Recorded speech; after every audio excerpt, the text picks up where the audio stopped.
Le doy la bienvenida a Carlos Mesa, expresidente y aspirante a la presidencia de Bolivia por el partido Comunidad Ciudadana. Don Carlos Mesa, gracias, buenas noches, bienvenido. Muy buenas noches, Fernando, un gusto estar contigo. Al contrario, el gusto es para nosotros. Don Carlos, bueno, pues ya sabemos, va a participar en las próximas elecciones de 2020, lo sigue haciendo por el Frente Político Comunidad Ciudadana. Le pregunto, ¿sigue siendo Gustavo Pedraza su candidato a la vicepresidencia? Sí, sigue siendo. Entonces, todo esto que se había venido hablando, y digo, dígame usted por qué cree que ocurrió, de que había posibilidad de acercamiento con Pumari, ¿de dónde salió o qué es lo que está pasando? Ya sabe usted, la filtración de un audio, ¿lo puede atribuir a esta particular guerra política para, pues, demeritar o afectar las campañas de los adversarios? ¿A qué lo atribuye usted? Yo creo, Fernando, y tiene lógica, que en un momento en el que se está construyendo un escenario vinculado a la elección que se viene, hay candidatos nuevos, candidatos potenciales, personas que están interesadas en entrar en el escenario político, y por supuesto el nivel del rumor, el nivel del comentario es parte del juego político. Pero también es lógico y tiene sentido el que se produzcan acercamientos, conversaciones, consultas entre diferentes fuerzas políticas, no necesariamente entre potenciales candidatos directamente, sino a partir de acercamientos, porque uno tiene que ver el escenario general.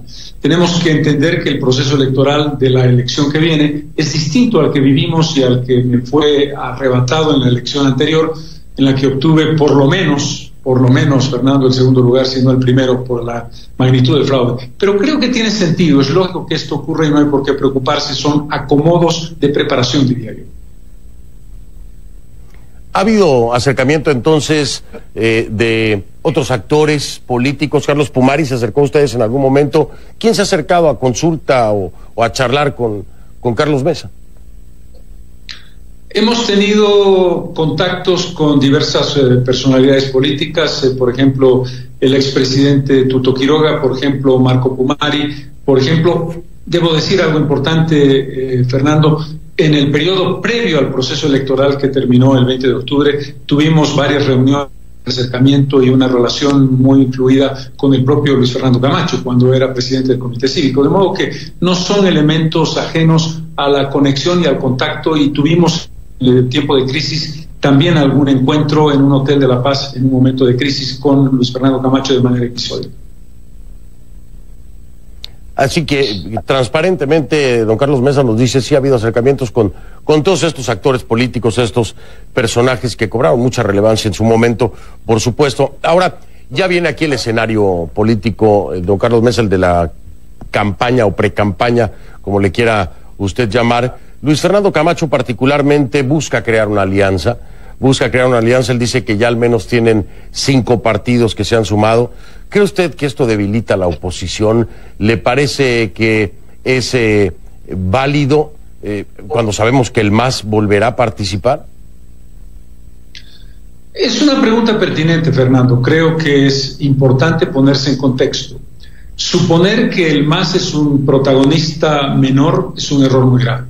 El MAS sigue siendo un protagonista político significativo y la figura del expresidente Morales sigue siendo gravitante. Esté como jefe de campaña en La Paz o en Bolivia o fuera de Bolivia, va a ser una personalidad importante, y el MAS representa una parte importante del electorado. En ese contexto, la oposición tiene que... La oposición, aquí tenemos un juego de palabras complicado, qué es oposición y qué es oficialismo, pero en todo caso creo que nos entendemos. Tenemos que construir un escenario ideal de unidad.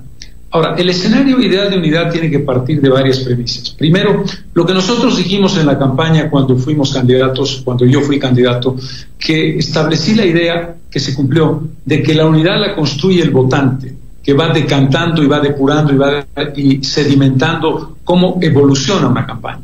Segundo, los elementos comunes que podemos tener entre los candidatos de una misma tendencia general, que es, tenemos que derrotar por segunda vez electoral y democráticamente al MAS. No es fácil la respuesta. Creo que la unidad como utopía a conseguir es necesaria, pero tienen que haber elementos comunes más allá de puramente la buena intención o el maximalismo. Es muy importante hablar de este tema, don Carlos, usted lo sabe, porque se empieza a fragmentar el voto entonces, ¿no?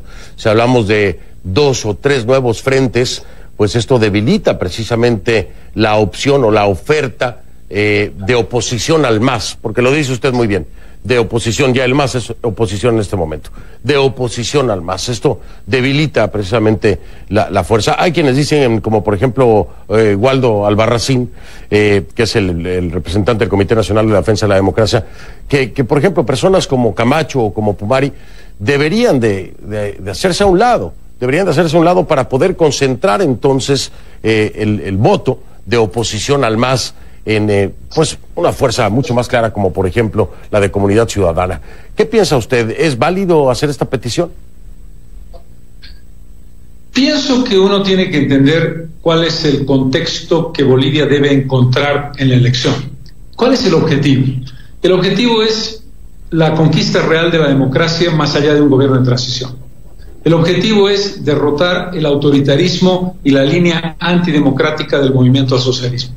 Pero el objetivo en este momento, después de la herida profunda que ha vivido Bolivia, es el construir un espacio de reconciliación, de reencuentro, de ruptura de lo que fue probablemente la peor herencia del expresidente Morales. Morales llega al gobierno con un discurso de lucha contra la corrupción, lucha contra la discriminación, el racismo y la estamentación de la sociedad, y se va del gobierno acusando a quienes le ganamos la elección de racistas, lo cual es una falacia total, pero ha generado una repercusión muy importante y un renacimiento de esa olla tapada del fondo racista del país. Yo creo que lo que tenemos que encontrar es una solución y una salida en esa dirección. Una dirección que construya democracia, que construya integración y que le diga a Morales claramente: nosotros no volvemos al pasado en el sentido que usted lo plantea. Nosotros proponemos futuro y estamos más lejos que usted en la construcción de identidades comunes. 2 puntos muy importantes, ya lo mencionaba usted, pensar que el MAS es débil y que no representa un reto a vencer sería un gravísimo error. Coincido con usted en este sentido, pero sobre esto quiero preguntarle, hay algo aquí de mucho peso en el contexto legal y tiene que ver precisamente con la libertad, entre comillas, que se le está dando a Evo Morales para ser presidente, por ejemplo, de la campaña. Y usted mismo lo ha dicho, todavía el peso de Evo Morales gravita dentro de el propio MAS y de aquellos afines precisamente o seguidores de Evo Morales. Dentro de la legalidad y con todo lo que ha ocurrido, ¿cree usted que esto debería ser permitido? Es decir, que desde donde sea, porque además es muy factible que no sea en territorio nacional, desde donde sea, Evo Morales deba permitírsele ser el jefe de campaña del MAS en esta nueva elección. Mi opinión es muy clara en el sentido de creer, primero, que como presidente del Estado cometió varias arbitrariedades, más allá de la corrupción directa o personal, los hechos legales de decisión de contratos directos sin licitación, de arbitrariedad y discrecionalidad, de irregularidades y de corrupción en su gobierno son muy grandes. También creo que es muy fuerte la idea, usted lo mencionaba, tú lo mencionabas al principio, Fernando, de que un audio en el que el expresidente y presidente del MAS dice: hay que bloquear a las ciudades, hay que interrumpir la llegada de alimentos y de combustible, es un delito y debe ser juzgado en ese contexto. Es decir, una persona que propone, que plantea, que es una suerte de adalid de la violencia y de la confrontación entre sus propios compatriotas, habiendo obtenido la responsabilidad que ha tenido o no habiéndola tenido, comete un delito, y ese delito tiene que ser investigado y sancionado. En ese contexto, mi opinión personal es coincidente en que no parece lo ideal que el señor Morales sea el jefe de campaña con las responsabilidades que tiene cometidas tanto como presidente como expresidente. Además, aquí, don Carlos, yo le agregaría, no lo estoy diciendo o dando por hecho, ¿no? Pero pareciera ilegal también, pareciera ilegal. ¿A qué me refiero? Bueno, es que hay una denuncia que ha sido aceptada en la Corte Penal Internacional de La Haya. Es que hoy precisamente allanaron una de sus viviendas con acusaciones de terrorismo y sedición. Y aquí es donde yo pregunto, el Estado de Derecho de Bolivia. Es decir, bajo estas sospechas y acusaciones tan graves, ¿cómo puede participar alguien de la vida política, incluso desde fuera del país? Olvídese, si quiere, de la figura de Evo Morales. Olvídese de la figura de Evo Morales. Quien quiera que sea, que se encuentre en una circunstancia así, ¿cómo es posible? ¿Dónde está el Estado de Derecho? Aquí hay un elemento que tiene su complejidad, Fernando. Yo no tengo duda de que el argumento es válido e incuestionable, porque todos hemos vivido la experiencia de la persecución jurídica planteada en los gobiernos de Morales y lo que ha expresado la línea del delito y las acusaciones que hay en su contra. Ahora, desde un punto de vista estrictamente jurídico, entiendo yo que si no hay un juicio, que si no se ha llevado adelante la acusación hasta el final y una sentencia, no pierdes tus derechos como ciudadano. Creo que pasa aquí en Bolivia como en otros países. Entendiendo perfectamente las razones y compartiéndolas, desde el punto de vista jurídico, creo que tiene que darse un paso, por lo menos de la apertura de un proceso, con un mandamiento para ser convocado como imputado, y si no asiste como imputado, un mandamiento de aprehensión. No sé si esos elementos se han producido, me da la impresión de que no. Creo que hay que hacer una diferencia inevitable entre las razones morales, incuestionables, y las razones jurídicas. Por supuesto. Voy a marcar una pausa, don Carlos, voy a profundizar un poquito más en eso porque me parece muy interesante. En efecto, en el ámbito legal, en el ámbito del Estado de Derecho, el tema de un proceso y de una sentencia, pero hay una ley electoral. Hay una ley electoral que entonces no está impidiendo que, dadas ciertas circunstancias legales que graviten sobre una figura política, se le impida la participación. Y esto es también parte del Estado de Derecho, ¿no? Estamos viendo, por ejemplo, a un Mauricio Macri, expresidente ahora de Argentina, a una vicepresidenta que tienen causas abiertas y que uno llega a ser presidente, la otra regresa siendo vicepresidenta. Y es la pregunta, en Latinoamérica, ¿está dentro del ámbito legal o esto es ilegal o tiene que haber una legislación, don Carlos? Porque a todas luces, lejos de lo moral y de lo legal, me parece una aberración, y creo que coincidirá conmigo, me parece una aberración que se permita la participación. Don Carlos, déjame marcar pausa, perdón, me alargué, déjame marcar pausa, regreso y lo escucho con toda atención. Continúo mi charla con Carlos Mesa, expresidente y aspirante a la presidencia de Bolivia por el Partido Comunidad Ciudadana, aspirante a la elección de 2020 que se tiene proyectada, pues, tal vez para marzo. Resumo brevemente, por si nos acaba de sintonizar, le preguntaba yo a don Carlos Mesa, le digo, oiga, me parece una aberración, lejos del tema moral, del tema de la misma legalidad en el ámbito de una investigación, de una sentencia, que se permita la participación en la vida política de una figura lejos de Evo Morales, ponía como ejemplo a Macri y a Cristina Fernández, que están involucrados en temas o en acusaciones tan graves, ¿no? Le decía yo, en la ley electoral no debería de haber una limitación para que se pueda tener participación hasta que se esclarezca su estatus de inocencia o culpabilidad. Don Carlos, lo escucho. Estaba recordando, Fernando, y por eso quería intervenir un poquito antes, el tema del delito electoral como tal. El fraude electoral, del que ha sido protagonista el expresidente Morales, está penado como un delito electoral con castigo penal. Y aquí hay una evidencia muy clara, que está además ratificada por la Organización de Estados Americanos, por ese informe exhaustivo y detallado que marca una relación clara del Tribunal Supremo Electoral con órdenes que llegaron de arriba, que además fueron ratificadas por la expresidenta del Tribunal Supremo Electoral. Pero mi preocupación, Fernando, y ese es el valor y lo que puede ser aparente debilidad de la democracia, es que la discrecionalidad es un peligro.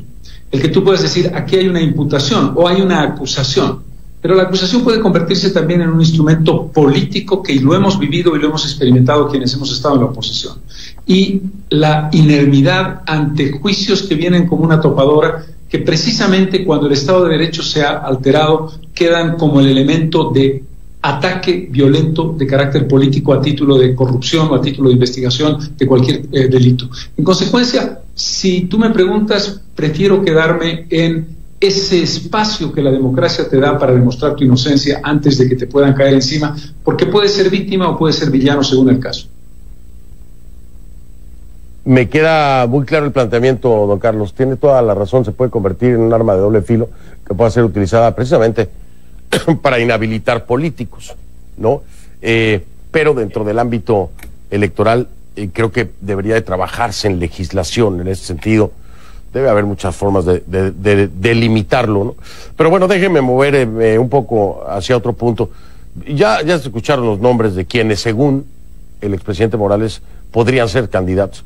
Está hablando de los excancilleres de David Choquehuanca, de Diego Pari, también menciona a Luis Arce y Andrónico Rodríguez. ¿En alguna de estas figuras ve usted una competencia importante que represente, ya me lo decía, el MAS, no hay que minimizarlo, pero ya con nombres, ¿le parecen potenciales competidores que pudieran cambiar el escenario político? Si me permite una lectura casi de análisis, yo te diría dos cosas. Uno, en este momento, cuando tú preguntas a la gente por el MAS, el movimiento al socialismo en abstracto, sin un candidato con nombre y apellido, casi siempre el militante masista e incluso quien está en contra del MAS piensa automáticamente en Evo Morales. Hay una identificación muy fuerte entre MAS y Evo Morales. Esa línea coloca al MAS como partido con una muy importante intención de voto. En el momento en que tú le pones nombre y apellido, y ese nombre y apellido, cualquiera que sea de la lista que tú has mencionado, no es Evo Morales, mi impresión es que lo abstracto se convierte en algo muy concreto que tú puedes palpar, que tú puedes definir, que tú puedes identificar, y mi impresión es que eso va a bajar la intención de voto del MAS. No de manera dramática, eso no quiere decir que el MAS va a dejar de ser una fuerza importante. Cualquier candidato que sea escogido no va a tener el impacto que en este momento el nombre MAS identificado con Morales tiene en la intención de voto inicial. Usted recordará, lo hablábamos antes de la elección pasada, el voto castigo, ¿no? El voto castigo que se dio precisamente en contra del expresidente Evo Morales.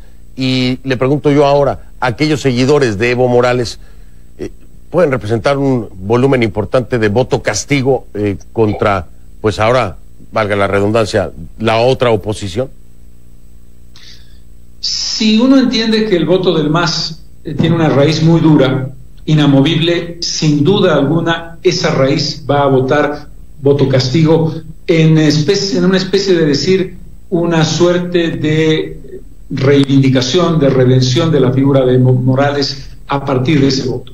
Pero creo que hay un voto menos duro, un voto más maleable, un voto que tiene posiciones, llamaremosle progresistas, aunque la palabra a veces es un poco ambigua, que puede ser un voto que traslademos hacia otro tipo de candidatura. Nosotros creemos, y en ese contexto, la idea de la reconciliación, la idea de la construcción de una sociedad entre iguales, la idea del reconocimiento de que hubo un pasado del que hay cosas importantes que recuperar y hay cosas muchísimas que anular y que eliminar, pero que no significan una ruptura de un proceso de crecimiento y de agregación, es la oferta que ese tipo de votante de MAS podría tener como interesante. Y finalmente, porque me tengo que despedir, estoy robando un poco de tiempo al próximo tema. En la figura del debate, don Carlos Mesa, la figura del debate para poder exponer ante la ciudadanía las ideas, las propuestas, los proyectos país de cada uno de los candidatos, ¿le parece que deba ser necesario, que deba existir la figura del debate entre candidatos? Yo diría, Fernando, que casi es una condición sine qua non. Concebir la democracia en el siglo XXI sin un debate entre los candidatos es una simple lógica de contrasentido, es una contradicción en los términos. El debate es el momento definitivo en el que los candidatos pueden contrastar ideas no solamente con el elector, sino entre sí. Ahora, evidentemente hay que construir también una lógica de un debate que tenga sentido. Yo he visto muchos debates en América Latina y entiendo que así sea, de 5, 6, 7 candidatos y de pronto eso se diluye. Pero cualquiera sea el formato, creo que hay que hacer un debate. El debate es un imperativo en una democracia. Don Carlos Mesa se sube entonces al tema del debate, ahí les voy preguntando a todos los demás, pero el debate, de acuerdo con usted, me parece sumamente importante, bien llevado. Así que, don Carlos Mesa, ahí está anotado. Y si me da chance, yo voy ahí a moderarlo, don Carlos. Muchas gracias. Será muy grato, un gusto. Gracias, Fernando.